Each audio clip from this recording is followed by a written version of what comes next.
Hello' friends, সকলোকে পুনৰবাৰ স্বাগতম জনাইছোঁ মোৰ চেনেলত। বিত্তমন্ত্ৰী শ্ৰীমতী অজন্তা নেওগ বাইদেৱে যোৱা 16 মাৰ্চত বিধানসভাৰ মজিয়াত দাখিল কৰিছে অহা 2023-24 বিত্তীয় বৰ্ষৰ বাবে ৰাজ্যখনৰ বাজেট। এইবাৰৰ বাজেটৰ মুখ্য আকৰ্ষণ কি, কাৰ বাবে আছে কি সুখবৰ, নিবনুৱা যুৱক যুৱতী, ছাত্ৰ ছাত্ৰী, আত্মসহায়ক গোটৰ মহিলা, চৰকাৰী চাকৰিয়াল বা অসমৰ সৰ্বাংগীন উন্নতিৰ বাবে অহা বছৰটোত কি কি পদক্ষেপ লোৱা হ'ব, এই সকলোবোৰ আলোচনা কৰা হ'ব আজিৰ ভিডিঅ'টো শেষলৈকে চাই থাকিব। হিমন্ত বিশ্ব শৰ্মা ডাঙৰীয়া যেতিয়া চৰকাৰ গঠন কৰিছিলে তেতিয়া ঘোষণা কৰিছিলে যে চৰকাৰৰ বিভিন্ন বিভাগত 1 লাখ পদত নিযুক্তি প্ৰদান কৰা হ'ব। তাৰে ইতিমধ্যে 42,000 পদত নিযুক্তি দিয়া হৈছে বুলি ঘোষণা কৰা হৈছে আৰু 40,000 পদত অহা 10 মে তাৰিখৰ ভিতৰত নিযুক্তি দিয়া হ'ব বুলি কোৱা হৈছে আৰু বাকী ৰৈ যোৱা 18,000 পদতো খুব সোনকালে নিযুক্তি প্ৰদান কৰা হ'ব বুলি এইবাৰৰ বাজেটত ঘোষণা কৰিছে। চৰকাৰী চাকৰিৰ সমান্তৰালকৈ ব্যক্তিগত খণ্ডতো স্বনিয়োজনৰ ব্যৱস্থা কৰিছে এইবাৰ বাজেটত। তাৰ বাবে ধৰা হৈছে এক নতুন আঁচনি, নাম হৈছে মুখ্যমন্ত্ৰী স্বনিয়োজন অভিযান। এই মুখ্যমন্ত্ৰী স্বনিয়োজন অভিযানৰ জৰিয়তে দৰিদ্ৰ সীমাৰেখাৰ তলৰ বা নিম্ন আয়ৰ যিসমূহ পৰিয়াল আছে তেনে পৰিয়ালৰ পৰা নিবনুৱা যুৱক যুৱতীসকলক প্ৰদান কৰা হ'ব আৰ্থিক সাহায্য। 1 লাখ হিতাধিকাৰীলৈ প্ৰদান কৰা হ'ব। প্ৰত্যেককে দিয়া হ'ব 2 লাখ টকাকৈ এককালীন আৰ্থিক সাহায্য। নিবনুৱা যুৱক যুৱতীসকলে যাতে ক্ষুদ্ৰ উদ্যোগ গঢ়ি তুলিব পাৰে তাৰ বাবে কৰা হ'ব এই পদক্ষেপ। ইয়াৰ উপৰি 1 লাখ যুৱক যুৱতীক প্ৰদান কৰা হ'ব বিভিন্ন প্ৰজেক্টৰ অধীনত ছাবচিডাইজ লোন প্ৰদান কৰা হ'ব। ইতিমধ্যে স্বয়ং আঁচনিৰ অধীনত যিসকল ব্যক্তিয়ে ঋণ লাভ কৰিছে আৰু নিজৰ ব্যৱসায় সফলতাৰে চলাই নিছে তেনে ব্যক্তিসকলক এই মুখ্যমন্ত্ৰী স্বনিয়োজন অভিযানত অগ্ৰাধিকাৰ প্ৰদান কৰা হ'ব বুলি ঘোষণা কৰা হৈছে। নাৰী সবলীকৰণৰ ক্ষেত্ৰত কিছুমান বিশেষ পদক্ষেপ লোৱা হৈছে। তাৰে 1 নম্বৰটো হৈছে বাল্য বিবাহ প্ৰতিৰোধ অভিযান। বাল্য বিবাহ প্ৰতিৰোধৰ বাবে যিসমূহ অনুষ্ঠান প্ৰতিষ্ঠান আছে এই প্ৰতিষ্ঠানসমূহক শক্তিশালীকৰণ কৰা হ'ব। হেল্পলাইন নম্বৰ মুকলি কৰা হ'ব যাতে ভুক্তভোগীসকলে হেল্পলাইন নম্বৰত ফোন কৰি নিজৰ অভিযোগ দাখিল কৰিব পাৰে। যিসমূহ অপৰাধী আছে সেই অপৰাধীসকলক শাস্তি প্ৰদান কৰা হ'ব। লগতে যিসকল ভুক্তভোগী আছে তেওঁলোককো পুনৰ সংস্থাপনৰ ব্যৱস্থা এই অভিযানৰ অধীনত কৰা হৈছে। ইয়াৰ বাবে বাজেটত ধাৰ্য কৰা হৈছে 200 কোটি টকা। মহিলা আত্মসহায়ক গোটৰ বাবে সুখবৰ যে মহিলা আত্মসহায়ক গোটসমূহক সবলীকৰণৰ বাবে লোৱা হৈছে এইবাৰ বাজেটত বিশেষ কিছুমান পদক্ষেপ। মহিলাসকলৰ মাজত ব্যৱসায়ৰ ধাৰণা গঢ়ি তোলাৰ বাবে প্ৰত্যেককে প্ৰদান কৰা হ'ব 1,000কৈ টকা আৰু এই টকা প্ৰদান কৰা হ'ব মহিলাসকলৰ নিজৰ বেংক একাউণ্টত। গতিকে মহিলাসকলৰ ব্যক্তিগত একাউণ্ট এটা থাকিব লাগিব এই সুবিধা লাভ কৰাৰ বাবে। 1,000 টকা লাভ কৰাৰ পিছত তেওঁলোকে বনাব লাগিব বিজনেছ প্লেন আৰু এই বিজনেছ প্লেন যেতিয়া অনুমোদন হৈ যাব, অনুমোদন লাভ কৰাৰ পিছত অতিৰিক্তভাৱে প্ৰত্যেককে দিয়া হ'ব আৰু 10,000কৈ টকা যাতে মহিলাসকলে নিজৰ যি ব্যৱসায় সেই ব্যৱসায়ক ঘৰুৱা উদ্যোগলৈ ৰূপান্তৰ কৰিব পাৰে। আৰু এনেদৰে চৰকাৰে ধাৰ্য কৰি লৈছে 30 লাখ মহিলা উদ্যোগী গোটেই ৰাজ্যখনত সৃষ্টি কৰাৰ কাৰণে এটা লক্ষ্য ধাৰ্য কৰি লৈছে। দৰিদ্ৰতা দূৰীকৰণৰ ক্ষেত্ৰত 4টা বিশেষ পদক্ষেপ হাতত লোৱা হৈছে এইবাৰৰ বাজেটত। তাৰ 1 নম্বৰটো হৈছে অৰুণোদয় আঁচনি। এই অৰুণোদয় আঁচনিৰ যিসকল বেনিফিচিয়াৰী আছে তেওঁলোকে লাভ কৰে মাহিলী 1250 টকা। এই ধনৰাশি 1250 টকাৰ পৰা বৃদ্ধি কৰি 1400 টকালৈকে কৰা হৈছে এইবাৰৰ বাজেটত। তাৰ বাবে এইবাৰৰ বাজেটত আবণ্টন দিয়া হৈছে 3,420 কোটি টকা।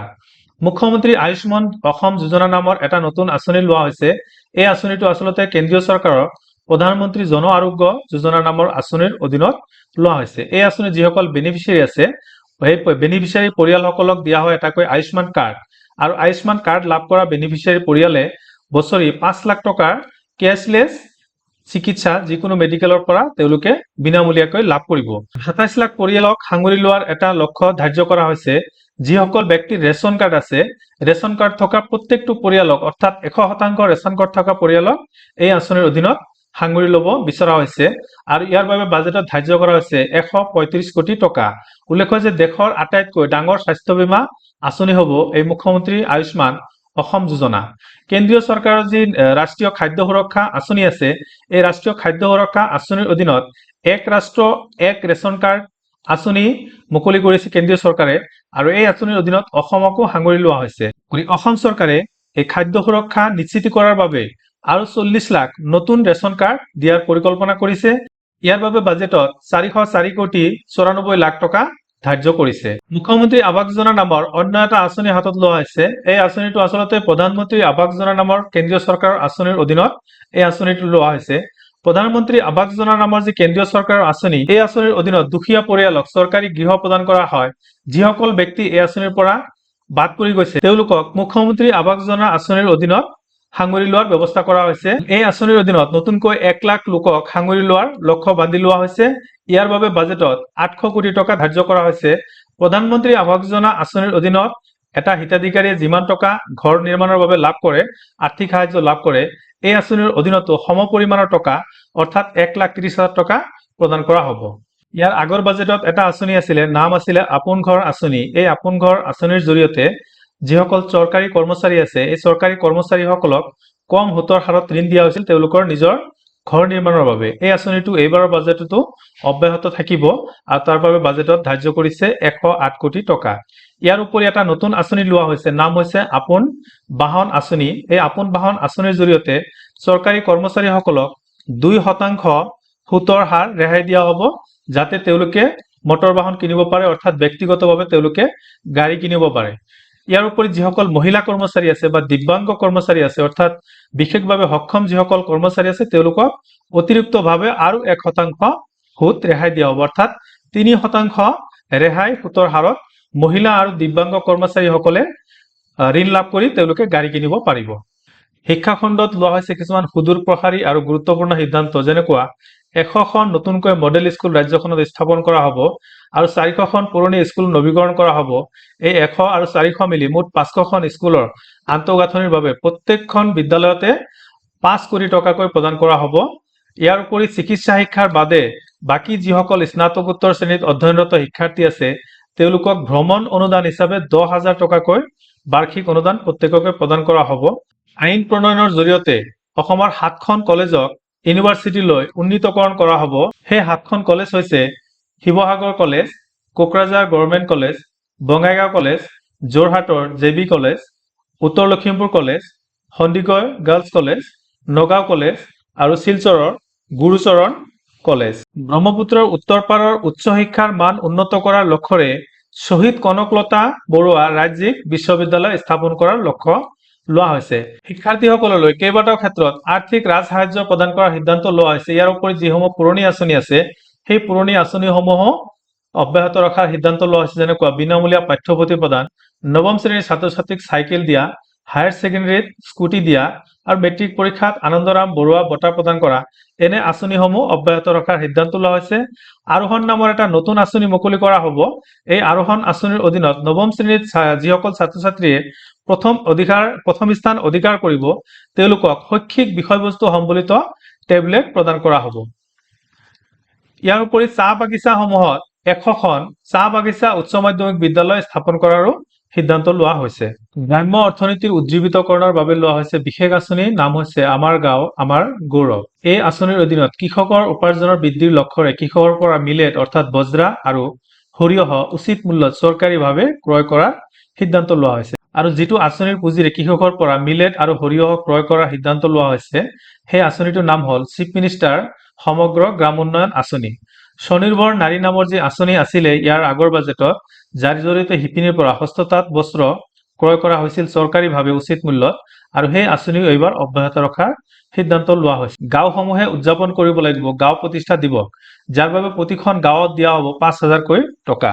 তৃণমূল পৰ্যায়ৰ পৰা প্ৰতিভাৰ বিকাশৰ আৰু তেওঁলোকৰ চিনাক্তকৰণৰ বাবে লোৱা হৈছে বিশেষ পদক্ষেপ, যাৰ নাম হৈছে খেল মহাৰণ। আৰু এই খেল মহাৰণ হ'ব এক মেগা ক্ৰীড়া অনুষ্ঠান। খেল মহাৰণ প্ৰথমতে অনুষ্ঠিত কৰা হ'ব গাঁও পৰ্যায়ত। গাঁও পৰ্যায়ৰ খেলত যিসকলে বিজয় সাব্যস্ত কৰিব তেওঁলোকক ব্লক পৰ্যায়ত খেলিবলৈ সুবিধা দিয়া হ'ব। ইয়াৰ পিছত বিজয়ীসকলে জিলা পৰ্যায়ত আৰু ৰাজ্যিক পৰ্যায়লৈকে খেলিব। খেল মহাৰণৰ বাবে 5টা ক্ৰীড়া শাখা চিনাক্তকৰণ কৰা হৈছে। প্ৰতিখন গাঁৱক এই খেল মহাৰণ অনুষ্ঠিত কৰাৰ বাবে 10,000কৈ টকা দিয়া হ'ব।